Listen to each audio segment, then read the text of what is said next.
Today was what started as a really awkwardly quiet day, and all of a sudden throughout the day, stocks kept going up and up and up on what was relatively little data. The Chicago National Activities data came in negative, but durable goods sales came in stronger for March, obviously as people front ran tariffs.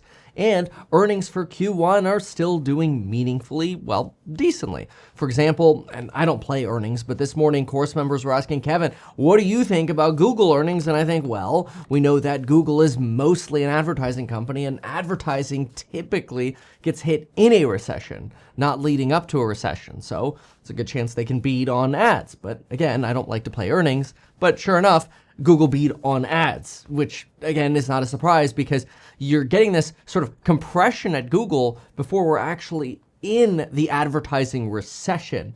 Now, the advertising recession could come, and the same thing could come to Meta stock. I mean, Meta was $740 not that long ago, and now it's trading for $557.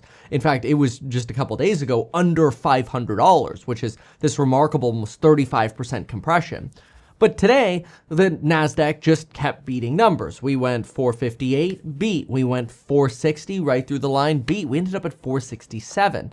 So why did that happen today? What gave the market enthusiasm? Well, in my opinion, it could be somewhat of a Federal Reserve, I don't want to say U-turn, but U-turn in what the market is paying attention to. So this is an interesting Fed U-turn because it's not so much the Fed U-turn, it's the market choosing to listen to something different. So this morning, Fed chair, or not chair, gotta be careful with that, that's Mr. Powell. One of the Fed board members, Mr. Waller, came out and told us that they will absolutely cut should employment begin to weaken. In fact, he told us that firms are expected to see and conduct higher layoffs. We would expect to see more employment.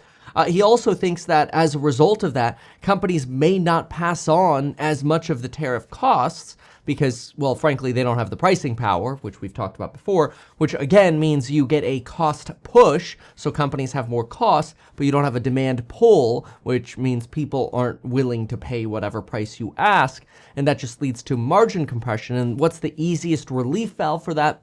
Labor. So Waller gets it.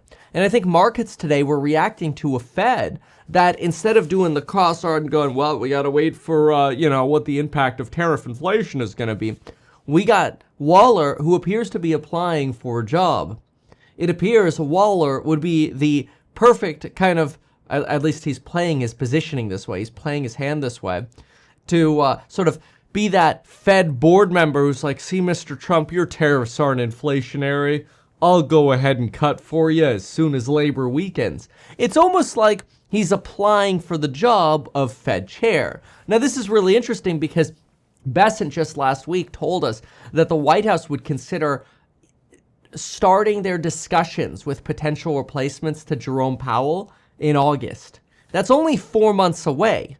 So if discussions are going to start in August, why not start positioning yourself in interviews as a board member who's willing to play the Trump ball game? And now, partly we might think, oh no, we want that Fed independence. Of course, we don't want Powell fired. And partly we also want a Fed that makes decisions independent of, political power, like having a better seat at the Fed. But Waller is actually right. We all know this. In fact, the big concern we have is not that the Fed is going to act, it's that the Fed is just going to be late in acting, because generally tariffs lead to a stagnation in the economy, which, yes, in the short term is inflationary, but it tends to lead, at least tariffs of this magnitude, should they remain, will likely lead to a recession. A recession is generally deflationary. In other words, people lose their jobs, people spend way less, and prices actually come down, which in a long-term mindset and a long-term point of view is actually part of the healing process, right? So prices come down. We finally get rid of some of this inflation disaster that we had post-COVID, and we correct those prices. But at that moment, you need a Federal Reserve that's willing to respond not to inflation, but to the labor market. So in other words, right now you've got a Federal Reserve that's like, hey Fed, or hey Trump, what you're doing is inflationary. That's true. See, both of these could be true. It's a timeline. Yes, it will be inflationary, at least for the time being. until you create stagnation, companies don't have pricing power, people get laid off, and then all of a sudden the Fed has to swoop in with a giant bailout. And so this is interesting because my mindset, and then I want to give you more of Waller's interview, is that the Fed doesn't cut in May or June, but that they actually cut more aggressively by the end of the year. That if tariffs stay at this level, and I know this is crazy, but I want you to see the difference between my mindset and what Waller is saying and what Powell is saying, right? So Powell will wait to see what the impacts are. Kevin is saying, all right, the Fed won't cut in May or June, but once we start getting some nasty data, July, September, November, December, by the end of the year, it's entirely possible that the Federal Reserve actually cuts rates. Again, this is the crazy part, but all the way to zero. In other words, we have so much disinflation or even deflation, we need to do everything in our power to stop unemployment, to minimize the pain of a lengthy recession, and then you try your best to prop the economy up again. Now, it's usually at that pivot point that I like investing in stocks, mostly because the stock market tanks when unemployment really starts suffering. But Waller, the most dovish at the Fed, is telling you, hey, we're not going to cut until employment starts tanking. So, in other words, if employment is solid now and the stock market is recovering on, hopes of Waller, that's fine. But you still have the unemployment drop to go if that happens. Maybe that won't happen, right? Then the Federal Reserve comes in with their bailout. But again, unemployment drops, stocks drop, then the bailout happens. And then we slowly start growing again. To me, that's the environment I really like, going all in on stocks and getting excited because we have the wind at our back. We don't yet have the wind at our back, but what we did here today is hope that the wind will be at our back. So it's kind of this remarkable time frame. But let's listen to some more of what Waller said. So Waller told us that he stressed, Bloomberg here in the interview suggests, that he didn't believe the impact of tariffs would have a significant impact on the economy before July. But after that point, unemployment could rise and rise quickly if tariffs again come into play. He repeated the view that the inflationary impact of tariffs would likely be temporary. Now, some parts of markets hear temporary and think transitory, but again, you have to think about the flow of what tariffs do to shutting an economy down. It's shock that isn't offset by Congress sending stimulus checks to everyone, which means we compress prices down, unemployment down, true pain hits. The earnings that we're getting now, like, come on, Hasbro earnings beating? Okay, because we're talking about Q1 and people are pulling forward really good numbers. And then companies, a lot of companies, with the exceptions of airlines, are kind of like, well, things haven't gone poopy yet, so guidance is fine. Yeah, all right, we can bluff our way through and pretend that tariffs aren't going to have an impact. We could pretend and continue to pretend that the Chinese are actually negotiating with the Trump administration. Trump says we are, the Chinese say we're not, somebody's bluffing, somebody's lying. Who cares? What we know is so far, we still don't have tariff trade deals with anyone. We have rumors of trade deals, which is leading to bullish call option flow and a lot of rumor mill that, time to buy because the trade deals are going to get announced. And hopefully that's true, because there is also a possibility that the stock market looks through a 3-month period of damage that tariffs cause once the tariffs are solved. Mostly because the stock market tends to be very forward-looking. And I think that's why today we saw such a movement in markets. It wasn't because we actually got progress on a trade deal, because we didn't. It wasn't because we continue to see diversifying into house hack, yeah, which is still happening. People are still investing in house hack. They're getting their 5%. They're getting upside on the stock. And they're getting downside protection. I mean, it's a great way to diversify from the insanity of tariffs and VC valuations and stock market valuations. But anyway, that's at househack.com, now open to non-accredited investors. What's remarkable is what the market moved on today wasn't really any good news other than this Waller interview and hope.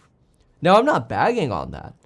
It's, if anything, a good sign, because it means markets are receptive to, all right, cool, so the Fed is going to work with us.